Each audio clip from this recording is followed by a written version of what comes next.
Dear students, let's solve the System Verilog interview question of related to dynamic array and queue operations. So, before starting to solve the question, let's first understand what is a dynamic array and what is queue. So, in order to understand what is queue and dynamic array, we have a simplified diagram of how it looks. So, as we can see in the diagram, the queue is been represented by somewhat this symbol, and dynamic array is generally represented by this symbol. So for queues, you can treat queues just like a FIFO. You can like this. Let's assume this is a four elements of a queue, and if let's say if you want to add some more elements of a queue, let's say if you want to add elements in the front or back, then there are some inbuilt functions available for queue, which are known as pop front or push back, or even there are two more functions which are known as pop back or push front. So, and you also don't need to declare a size of a queue. It will automatically take the size when you add elements inside it. And similarly, a dynamic array, let's assume this is a seven elements of a dynamic array. I think it's six element. And let's say now you want to add some new elements to this array, then you don't have methods like pop front or pushback that you have for queues in the dynamic array. So like adding of an element in a dynamic array or removing an element of a dynamic array, you need to do it manually with some logic. So kind of we can say queue are much more simpler to implement compared to dynamic array. But and also one more thing to add here is you also need to define what size of dynamic array you want. So let's say here initially the size was six. Now let's say if you want to add a new element, then you need to resize the element, resize the dynamic array. So like this is how the basic concepts of queue and dynamic array works. So let's now go to straight away our problem statement. So as we can see here, what we need to here implement is, all right, so before going into this, deep into this problem statement, first let's understand what is the structure of the problem statement and what a user is supposed to do. So as you can see in the right hand side tab, we have a class named packet buffer, and a user is implement to write his code here, and there is already a predefined test bench that is given in this code, which will help us to verify the code that is written by user is correct or not. So the idea of this problem statement is just to be familiar with more functions of classes and some different error mechanisms which can be implemented inside a classes. And let's say if you have coded incorrectly, then like the test case that we had added would be failing. So you would be knowing which particular part of the code is failing. So you can fix that and practice more. So with that note, let's dive into the problem statement. So here, as described in the statement, we are given a class named packet buffer, as we can see, and that behaves like a FIFO dynamic using a dynamic array. So what in the question what they have given us, we have a dynamic array. So we need to declare just a dynamic array inside the class. And there are some couple of functions also that we need to declare inside this classes, which is described in the problem statement. So let's say what they are saying is just define a function named push, which is having this as an input, and the return type is void. And what it will do is just add an element at the end. So let's say you already have a dynamic array, and if you want to add an element, then there are two possibilities where you want to add, whether you want to add at top, whether you want to add from front or whether you want to add from back. So what this push will do is it will help you to add the value element at the end. And similarly, for this pop, we have the in see the simple meaning of pop is you're just popping out a data from that particular dynamic array. So let's say if you remove an element from the array, then simply the size of the array would getting reduced. And here, as we can see, as well as in the description, that remove and return the first element. So it will pop the first element, and also what here we have written is warn the user and return 0 if empty. So what it means is, let's say the initial size of a array is 0 and you perform a pop operation, then there is no element to pop, right? So in that case, the code should give me a warning saying that the array is already empty. So a user knows that the array is empty and popping is not possible. Here, one thing more to note is we are trying to develop this push and pop in a FIFO kind of order.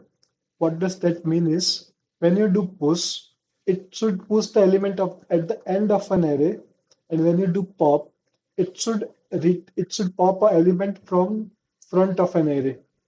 So and two more functions we have, that is get size and find value. So what this get size will do is it will just return the number of elements that are currently present inside the array. And the find value, what this find value will do is it will return me the first, it will return me the index of first match, and it will return me -1 if it is not found. So here also we can see, right, it will return index of first match.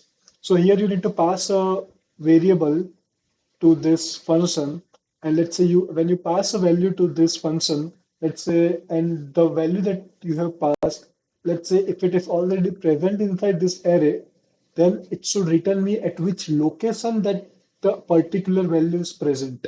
So it will just return me the index. It is just supposed to return me an index of that match. And let's say if that is not present, then it should simply return me a -1. And there are also a couple of other description as written here, like it should be a FIFO order as we discussed. First pushed and first popped. The other is, let's say, push. So increase the array size by 1. So here, like, let's say whenever you are doing a push operation, the size of an array would increase because you are adding a new elements to that array. So in dynamic array, there is a construct named new, which you need to use to recess the array. And similarly for pop, like it will read, and whenever you will do it, it should return me the first element of an array that is of data of 0. And as we discussed earlier as well, for empty condition, let's say if there is no element, then it should display me this kind of warning.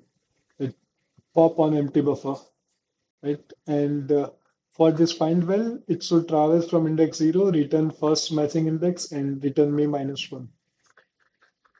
And we had also been given some basic example of how the real example of some numbers of how it should look when you perform this operation. So let's try to understand what it tries to say. So let's say you have, when you do a push operation, so it will, and let's say initially your array is empty. So after doing a push operation, the array would be having a element because you are pushing that. And when you do one more push operation with, let's say, this value bb, then this will be a final value of an array, a and bb. And bb gets stored in the second location. And when you do cc, so it will get stored in the third location. And similarly, let's say if you want to do a pop operation, then let's say here if you just do, let's say, if you just call this pop function, then it will just return you this value, that is data of 0. So that's why here we have written A, and the final array eventually becomes BB and CC because this value has been popped out. Similarly, when you call one more time a pop operation, then BB will be popped out, and the array only has a single element inside it, that is CC. So So we are supposed to write a function in System Verilog which helps to do this all operation. And one more instruction that we are given is use only dynamic arrays and do not use queue operation or any shortcuts. So here what do we mean by shortcuts is, let's say here you are in the problem statement, you are told to declare a dynamic array, but let's say if you use queue instead of this dynamic array, then it becomes very easy for you to perform all this operation because queue already has an inbuilt function which can do you all of them. For example, as we discussed earlier, if you declare a queue, then you can directly call the inbuilt function of a queue like pop front or push back just to do the this all function. But here as our aim is to practice and to solve a real interview question so that we are more focusing on to actually implement this all function manually so that you know how these functions are built inside the System Verilog library codes. All right, so let's try to code this problem. So the first statement that we are given is, first we are given that you should declare this array. So we should straight away declare that array as per written in the problem statement. And when you declare this array, the size would definitely be 0 because there is no element inside it. Then you are told to implement, see as per this code, we are told to implement 4 functions. So first let's code the first function. Let's say it's what it tells is the name should be push and the data type it should return is logic 7 down to 0 with a value, right? So this we just declared a function which which will having a name as push, right? And which will be basically just help us to return. So here one thing also to notice whenever you declare any function, so a function has two important things. One is what inputs you give and one is the return type. So here we need to also specify the return type of a function. So the return type here we have written like it is mentioned in the question, it should be void. And here let's say you this is one of the arguments of a function, right? So we need to declare in this way something like this. So now let's code this function like how what it is supposed to do. So as per given in the question, this function should just add a value at the end of a at the end of this array. So now one thing to know is whenever you push any element inside the array, the first thing is the size of an array is going to increase, right?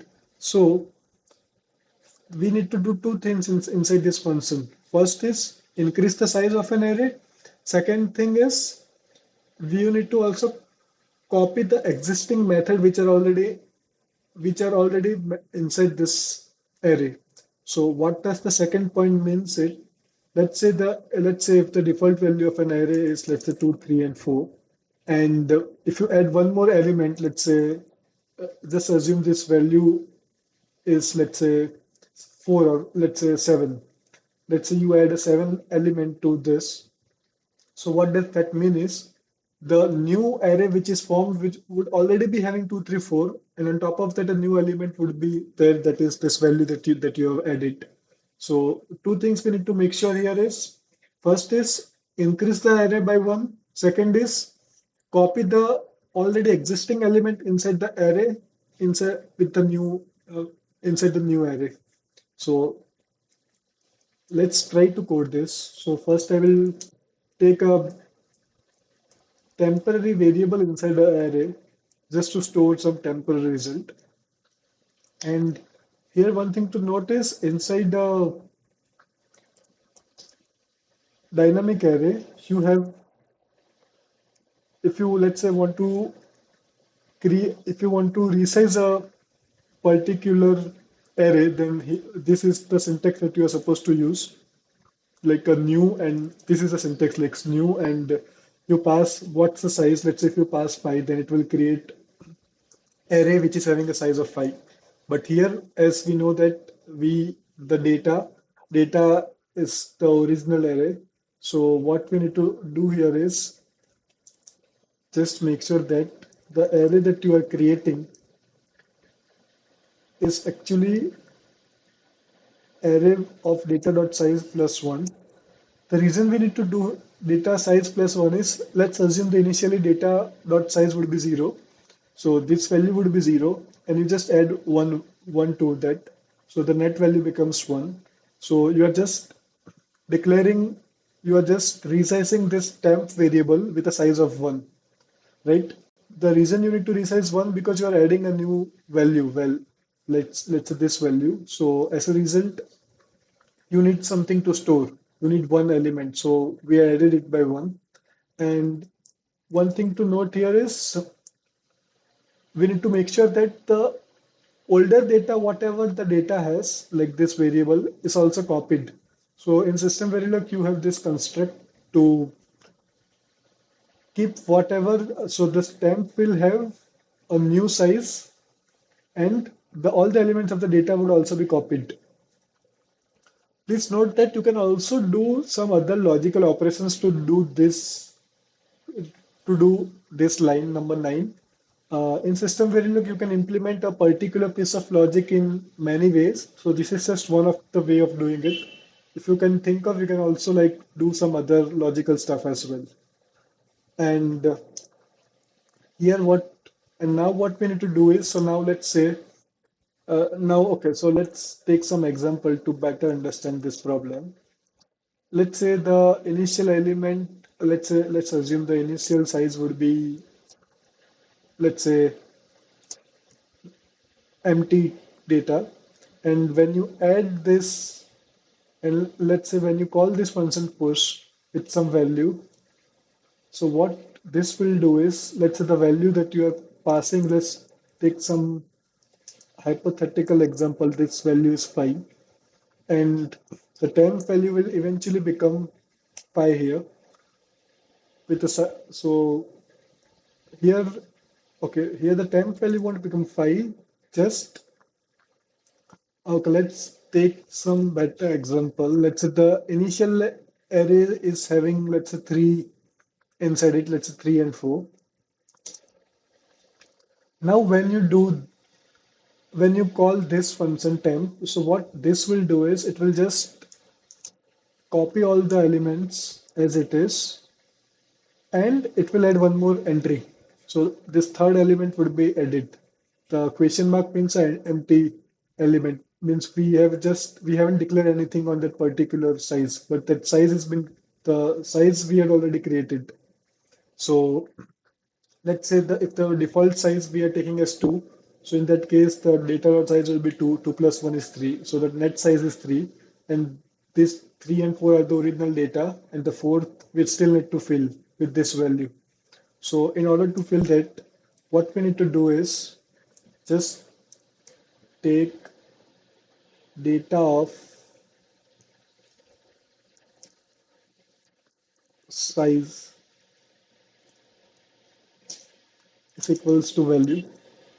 So after doing this, what it will do is it will have the temp with this entries 3, 4, and value.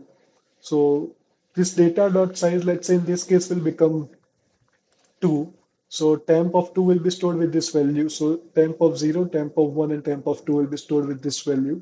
So we got a new temp, and eventually we don't need to update temp. Our aim is to update the data.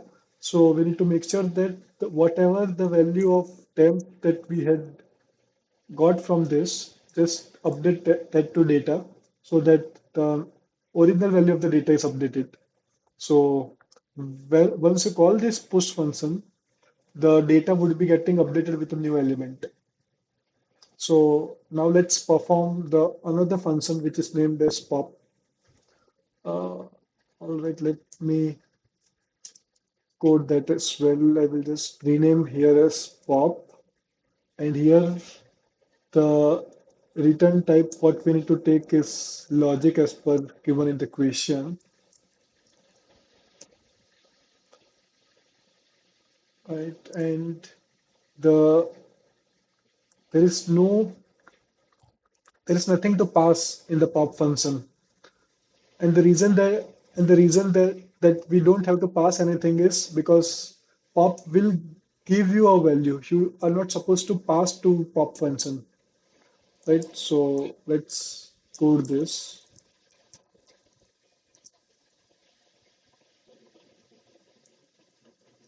So uh, let's continue the example that we had taken above.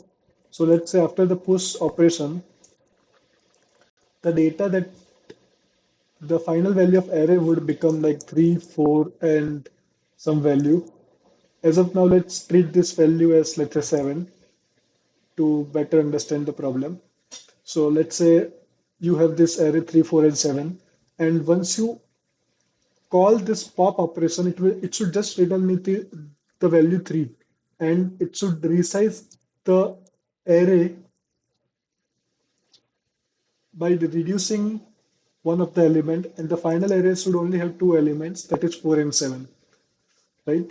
So let's try to code this. So if the first thing is let's take some temporary variables inside this to store the result. So let's say the result would took this variable result to store the value 3. So this 3 is nothing but you just assign the result equals to data of 0, right? And you just return the value of result. So see what we have done is whatever would be the value of data of 0, you just stored it in result variable and you just return the result variable as it is. So it will give you 4. So now you need to do one more thing, that is resizing of an array to let's say 4 and 7, right? So in order to resize an array, right, to 4 and 7, you need to let's take some another variable for that. Let's name that as logic. Let's say we are taking some time. And what you need to here do is, let's say you just need to de- decrease first, as we discussed earlier, whenever you want to resize a dynamic array, you need to compulsory new keyword. So inside new, what we will pass is data dot size minus 1, right? So what it does is we are just decreasing the size by 1 of the temp, and this temp we will eventually store assign it to data, right? So what it did is, see, first thing is at line number 19, we just reduce the size by 1, and now we need to also make sure that all the elements of an array like this 4 and 7 is copied to the new array. So for that, let's do some for let's try to code with the help of for each loop.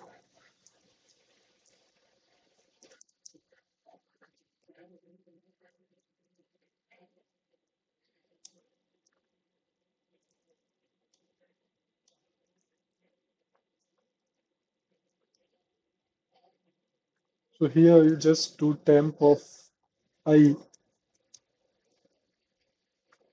equals to data of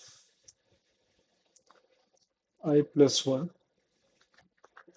right? So what it will do is, what you are doing here is, let's say, let's assume the I would be initially 0.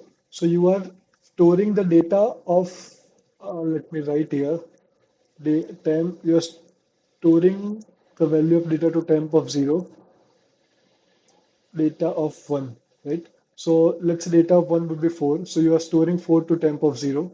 Similarly, when I is 1, you are storing temp of 1 with data of 2, right? So in that case, the 4 and 7 is stored in the variable temp, and you just return the variable temp to data. So your net data becomes 4 and 7, right? So here one more thing to note is here also given in the problem statement that you're also supposed to warn the user and return 0 if the queue is empty, right? Because let's assume here we have three elements, but instead of three elements, if the queue is completely empty, then in that case, like we first need to, this code won't work, right? Because the queue is empty, so you can't do resizing of an array. So in that case, what you need to do is you first need to check what's the size of, whether the size of queue is 0 or not,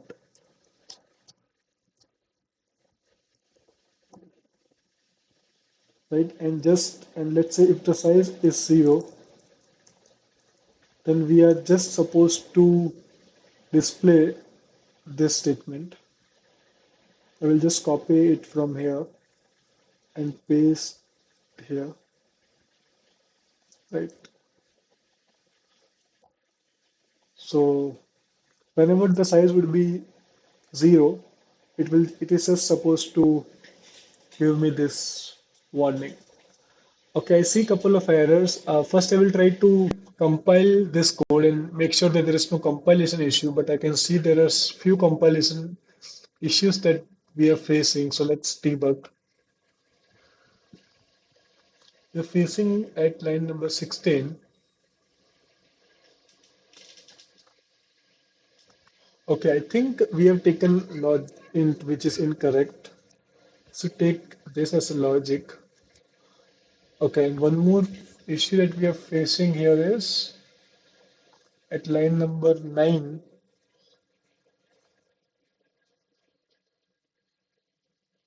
Okay, all right. I think the reason it is showing at line number 9 is because the syntax at line number 7 is incorrect.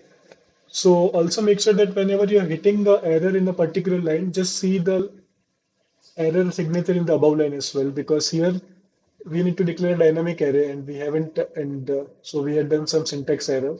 So now if I, okay, we are facing one more issue, and the issue is, okay, here that's the same problem. So let's try to fix this.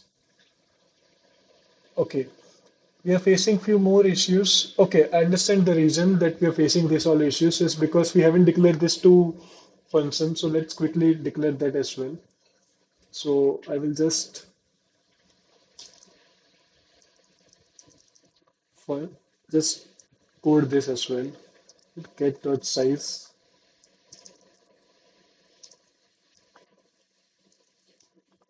and it should just return me, and it should simply return me the number of elements which are present inside the queue. So I can just simply write like data dot size of data.size. It will return me this size as well. So now one more thing that we need to solve in this question is we are also supposed to find uh, create one more function which is having this functionality which is return index of the first element. So let's code that as well. I would rename it to find well, and all right. So here to implement this logic, we can just do, I will just iterate through all the elements of an array, right? And let's say if I will just check if here we are supposed to also pass some input like this. So I will just copy this input and paste here.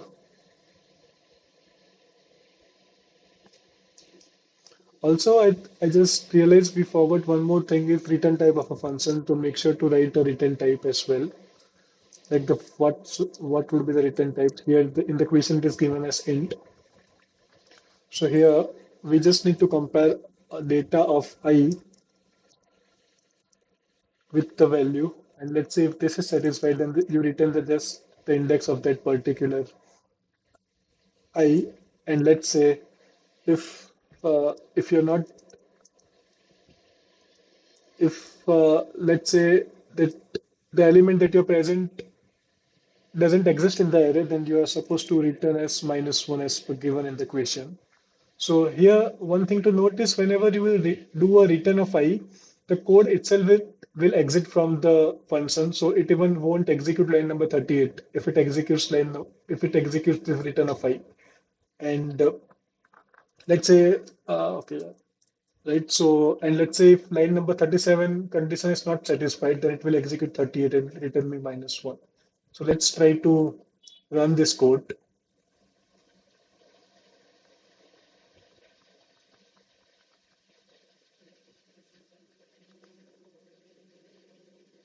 Here, one thing to notice, we had already given a lot of test cases for you to verify that the code that you have written is correct. If you want, you can also see what does each test cases mean. And let's say if you are facing any failure in the test cases, then the output will also display that this particular test is failing. I will save the code so that the code is not lost. And here, guys, one more thing we noticed that we also need to return the value of 0 in this code because let's say when when there is an empty element, when the array is empty, then you are ideally supposed to return 0 so that it exits from this code. And one more thing that we need to rectify from our code is like you are supposed to store the value of data 0 into the result variable before doing this all operations, because let's say here if you are having an array which is having some elements, then first thing you need to do is you need to pop the 0th element and you store it into the variable result, and at line number 28 you are like returning the value of result variable here. So I think with this two update, let's try to simulate the code.